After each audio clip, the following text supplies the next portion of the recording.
Pablo Ulloa, el defensor del pueblo. Bienvenido, Pablo. Buenas tardes. Buenas tardes, ¿cómo se sienten? Todo bien, gracias por la estar en llamada. contacto con nosotros y con toda nuestra gente del Gobierno de la Tarde, del Gobierno de la Z.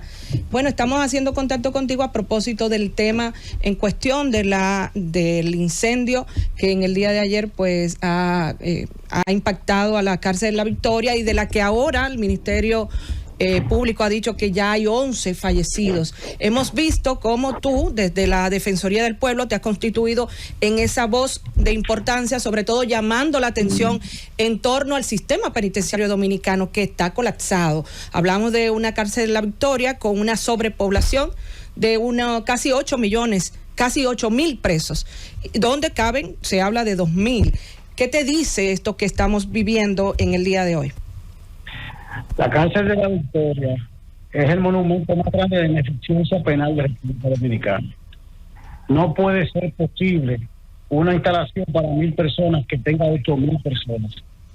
A partir de hoy, todas las condiciones que vimos ayer, que se cayeron, 6 de los 9 de esa área, que albergaban 1.950 personas, está siendo trasladado a 450 personas.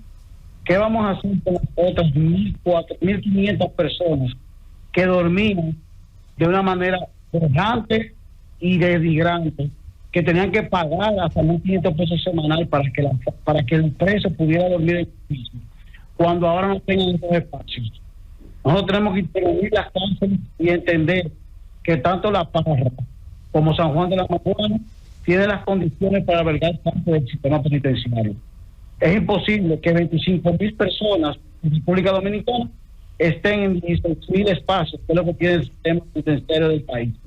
Y eso es algo que a toda la sociedad le tiene que impactar, porque los delincuentes que están en La Victoria, los que están aprendiendo más el delito. Por eso hemos utilizado la práctica, que es un laboratorio para el delito, porque tenemos República Dominicana. Lo peor es ver nuestra comparación en América Central, en Guatemala, en Perú y en Ecuador, donde las cárceles son operadas por el crimen organizado. Y ese es el tema del defensor del pueblo, para que nosotros no tengamos una proliferación de delincuentes con mayor capacidad operativa, dada la naturaleza de las cárceles mismas. Porque no es lo mismo entrar con una prisión preventiva por un crimen menor, como dice la posesión de una droga, a juntarte con los narcotraficantes y los vecinos que te van a perfeccionar. Y con esas condiciones infrahumanas, sin capacidad de educación, de formación, de meditación y de reflexión, cómo esos presos van a salir con una visión de la sociedad pidiéndole perdón por los crímenes que hicieron. Al contrario, operan desde dentro afuera con el crimen organizado para poder delinquir, y eso es lo que el defensor del pueblo ha dicho en reiteradas ocasiones. Tiene que darse un diálogo entre el Ministerio Público, el Poder Judicial, la defensa pública, el defensor del pueblo, para poder activar mecanismos que descongestionen nuestras cárceles y puedan hacer más viable que presos con enfermedades mentales, enfermedades no transmisibles como tuberculosis, VIH, personas con más de 5 años, puedan recibir un indulto bajo una comisión de personas serias que en República Dominicana abundan. Pero al mismo tiempo tenemos que revisar los dos modelos que tenemos concomitantemente trabajando, uno operado por militares y policías y el otro por civiles, que no nos permiten fiscalizar justamente, crean espacios para la corrupción o la microcorrupción, que es la que opera en la mayoría de las casas de la República Dominicana. Pablo, esto es Rodríguez Pimentel. Ingeniero. Bien, te hemos visto trabajando en el sistema penitenciario, incluso recientemente hiciste un sondeo en la cárcel, una encuesta para ver la situación de los internos. Y hemos elogiado esa actitud de defensor del pueblo. Ahora, con relación a la administración de parte de la Policía Nacional, específicamente del penal de La Victoria, en ese estudio que tú hiciste, no estableciste recomendaciones para el manejo de eso, las complicidades que ahí se dan y todos esos escándalos periódicos que se dan en esa cárcel, que recientemente se descubrió hasta parábolas para hacer negocio con internet y esas cosas. Y justamente ese caso de las parábolas llevó que el defensor del pueblo pidiera que se suspendiera la dotación completa e entrara en un proceso de investigación. Y a partir de eso entró la nueva coronela María Gil, la cual apenas tiene 15 días. Por eso yo he dicho que tengo que tener el informe pericial y forense del pueblo, para saber si ciertamente es un eléctrico o no. Nosotros planteamos que tiene que haber un sistema que pueda automáticamente alertar cuando los plazos se vencen. Pero de igual manera he dicho que tiene que instalar cámaras de la Dirección de Prisiones y arcos de seguridad que imposibiliten la entrada de armas y de objetos punzantes y metales. Porque las cárceles del país, pocas, tienen sistemas de monitoreo en un establecimiento como en todas partes del mundo pasa. Entonces, sí hay un contubernio en la Victoria, que se demuestra incluso con los negocios que existen a lo interno. Pero así, si usted va a la fortaleza de La Vega, a la fortaleza de San Francisco, se va a dar cuenta que el viejo modelo preserva ese negocio, que es una corrupción lo que existe. Cuando yo tengo que comprar mi comida porque el centro no me lo da, por el simple hecho de que es un negocio que yo estoy pagando adicional. Y me pasó en La Vega cuando fui a ver donde el señor mató a Cubina y luego fui a la cárcel donde lo mataron. En el patio de la fortaleza de San Francisco de Macorís, de La Vega, en ese caso, había incluso una ferretería. ¿Cómo? O sea, en el patio. ¿Una ferretería? Sí, para vender cuchillos y tornilladores. Un negocio de comida, o Guarrapayán, y perdóname la producción, que bienvenido me quiere mucho, un picapollo, luego iba a la iglesia, luego iban 2 colmados. O sea, eso es un tema que es aberrante en un sistema penitenciario que se supone que tiene que reivindicar socialmente al privado de libertad. Pablo. Estamos dejando que el crimen organizado tome las cárceles, y eso a la sociedad le tiene que llamar la atención, porque no hay ninguna política de seguridad ciudadana en ninguna parte del mundo que no tome las cárceles como uno de los elementos de información e investigación para entender cuál es el tipo de delito que está cometiendo, cuál es la característica del delincuente y cuáles son los elementos legislativos que tenemos que tomar. Por ejemplo, el Código Procesal Penal. Vamos a seguir debatiendo las 3 causales cuando el problema son la tipología del crimen. Así es, Vamos así a es. tener un tema relacionado con el ciberdelito que nos afecta a todos los que estamos trabajando fuera, porque no se sabe cuál es el preso que va a activar un mecanismo de llamada telefónica o de extorsión o una parábola que va a activar para poder conseguir los datos de nuestra tarjeta de crédito. Eso no puede permitirse, y el defensor incluso incidió en la resolución que firmó el hotel para deshabilitar los celulares en las cárceles. Pero pregúntense, la mayoría de los videos que ustedes vieron ayer y hoy son de privada libertad en el patio central que estaban grabando todo lo que sucedía. Eso es corrupción.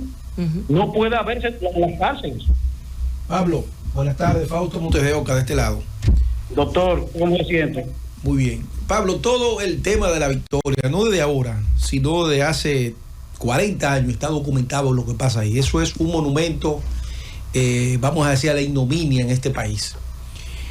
¿Qué ha faltado para que finalmente la Victoria sea ese modelo de administración de las cárceles en la República Dominicana sea cambiado? Porque realmente es un modelo que no corresponde ni a un sistema democrático, ni mucho menos a un sistema que respete los derechos humanos.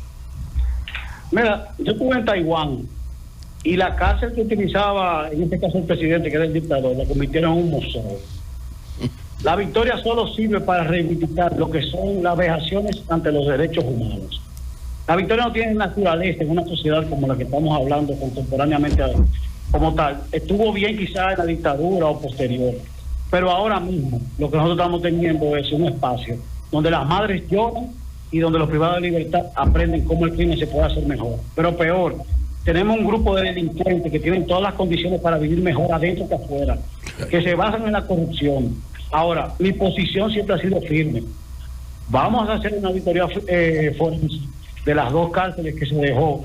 Si es verdad que tienen corrupción, ahí está el legajo en términos penales que podemos utilizar. Como así como se utilizan los carros, las villas y los apartamentos por los fiscales y demás personas cuando son incautados por temas relacionados con droga o demás, vamos a darle uso. Se puede justamente operar mientras tanto y descongestionar, porque ahí tenemos 16,000 puestos y ahora mismo estamos hablando que la Victoria rondará los 8,000. Nosotros necesitamos como sociedad abocarnos a entender que lo que pasa en las cárceles nos repercute en las calles, que los privados de libertad, además de dignidad humana, son personas que en algún momento van a volver a la sociedad, y nosotros necesitamos, lo que estamos trabajando de manera honesta, que vuelvan reivindicados. Fernando. Pablo, buenas tardes. Fernando Ramírez. Don Fernando, ¿cómo se siente? Muy bien, gracias a Dios. Mira, un campesino embullado, ¿no es que usted dice? un campesino embullado de Bánica. De Bánica, sí. No es más de ahí, Bánica, por cierto. De Bánica, sí. De la tierra de Héctor Gómez. De Héctor Gómez, sí. Héctor Gómez Ramírez, somos los mismos allá. Pablo, ¿qué va a pasar? Porque tenemos la tragedia, otra tragedia en una cárcel dominicana, otra tragedia en La Victoria. ¿Qué va a pasar? ¿Qué vamos a hacer? ¿Nos vamos a quedar en las denuncias? ¿Nos vamos a quedar en las excusas? ¿Vamos a escuchar explicaciones? ¿Qué va a pasar? ¿Qué tenemos que hacer? Mire, yo creo que estamos en una coyuntura interesante, porque en este proceso electoral, yo creo que nuestros partidos políticos y nuestros políticos tienen que preparar un plan de seguridad ciudadana que incluya en las cárceles. Ay, muchachos. Creo que estamos en el momento de sensibilidad social para poder abocarnos a un proceso donde el poder ejecutivo, el poder judicial, el Ministerio Público como tal, el Defensor del Pueblo de Defensa Pública, puedan tener un diálogo honesto y verificar por qué el 57% de los privados de libertad sigue estando en la cárcel cuando el nuevo Código Procesal Penal planteaba que tenía que ser entre un 20 y un 30%, y ha sido todo lo contrario, ha aumentado. Y es una responsabilidad compartida de todos los operadores del sistema, no es de una sola persona. Por eso yo siempre he dicho que esto no es un tema de individuos, es un tema de instituciones, es un tema de responsabilidad. Y yo creo que tanto Defensa Pública como el Defensor del Pueblo ha indicado dónde están los problemas del sistema. Ahora, el defensor no ejecuta. Quienes ejecutan es el Poder Judicial y el Ministerio Público, los cuales tienen que asumir su responsabilidad de esta o cualquier otra tragedia que venga. Conversamos con el Defensor del Pueblo, Pablo Ulloa. Pablo, ¿qué espacio se tiene o qué se puede hacer para enfrentar esta situación? Porque si es cierto que hay 8,000 internos en La Victoria, hay que buscar qué hacer. ¿Existe posibilidad de poder trasladar a un interno de una cárcel a otra, mejorar las condiciones sin tener que hacer esa gran inversión que dijo ayer el presidente? Sí. Justamente identificábamos que hay unos 700 puestos en cárceles de República Dominicana que pueden ser habilitados con poca inversión. Estamos hablando de espacios, y el ingeniero está ahí, que no me deja mentir, que implican impermeabilizantes por el tema de filtración, el tema de pisos, el tema de electricidad. Esos espacios están en el sistema. Incluso pongo el ejemplo de Najayo Mujeres, donde con una inversión de menos de 10 millones de pesos se resuelve la congestión que existe en Agua y San Juan, para poner apenas aspectos. El CRE de Los Pinos, de Los Pinitos, de La Vega, tiene un módulo completo deshabilitado por filtraciones.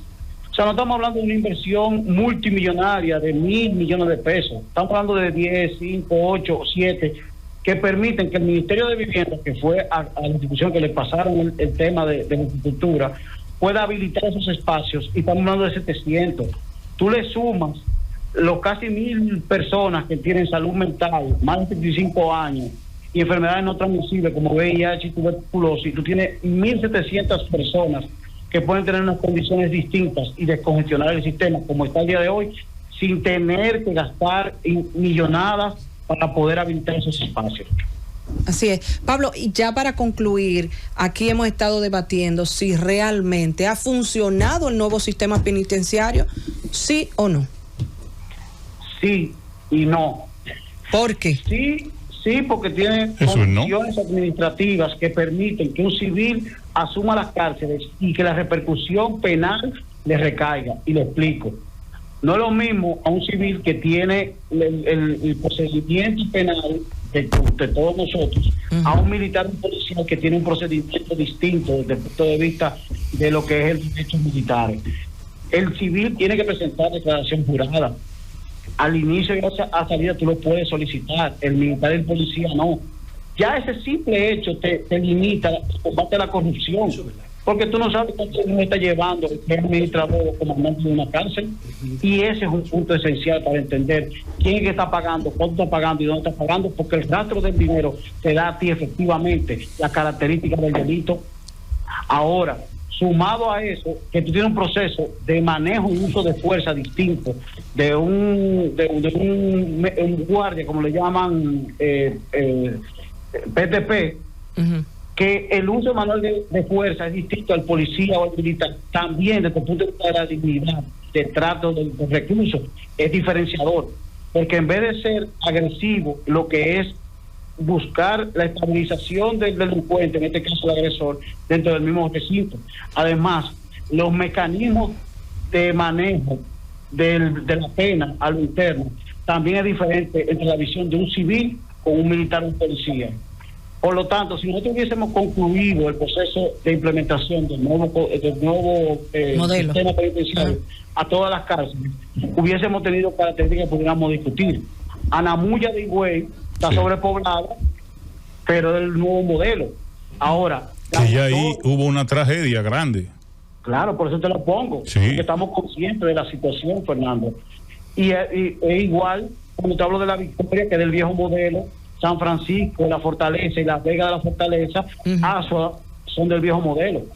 Fíjate que aún las características de las situaciones que pasan en las cárceles cambian según el modelo que estamos aplicando. Y esa es una irresponsabilidad de no haberlo concluido. Bueno, gracias a Pablo Ulloa, defensor del pueblo, que se ha constituido en una voz importante, sobre todo con este drama que estamos viviendo con relación al sistema penitenciario dominicano. Vámonos, Francis.